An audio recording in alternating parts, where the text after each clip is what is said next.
ছাত্র জনতার বিক্ষোভের মুখে কেপি শর্মা ওলির সরকার পালিয়ে যাওয়ার পর দায়িত্ব নিয়েছে অন্তর্বর্তী সরকার। তবে পার্লামেন্ট বিলুপ্তির সিদ্ধান্তকে অসাংবিধানিক উল্লেখ করে নেপালি কংগ্রেস, সিপিএন, ইউএমএল, মাওবাদী কেন্দ্র সহ দেশটির প্রধান ৮টি রাজনৈতিক দল সংসদ পুনর্বহালের দাবি জানিয়েছে। এ নিয়ে তৈরি হয়েছে নতুন সংকট।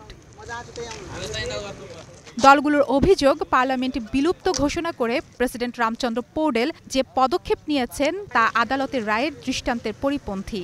দলগুলোর নেতারা বলছেন, সংকট সমাধানের পথ খোঁজার দায়িত্ব গণতান্ত্রিকভাবে নির্বাচিত সংসদের। ইতিমধ্যেই ২০২৬ সালের ৫ মার্চ নির্বাচনের তারিখ ঘোষণা করা হয়েছে।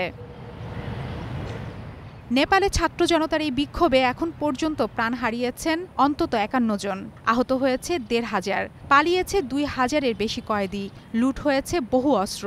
পরিস্থিতি সামাল দিতে বিভিন্ন শহরে সেনা মোতায়েন করা হয়েছে এবং জারি আছে কারফিউ। বর্তমানে পরিস্থিতি কিছুটা স্বাভাবিক হলেও উদ্বেগ কমেনি।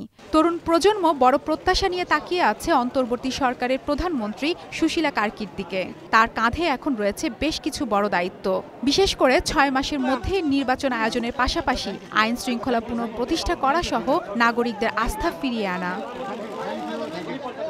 এমন অবস্থায় প্রধান রাজনৈতিক দলগুলোর পক্ষ থেকে সংসদ পুনর্বহালের দাবি পরিস্থিতিকে আরও জটিল করে তুলতে পারে বলে মনে করা হচ্ছে।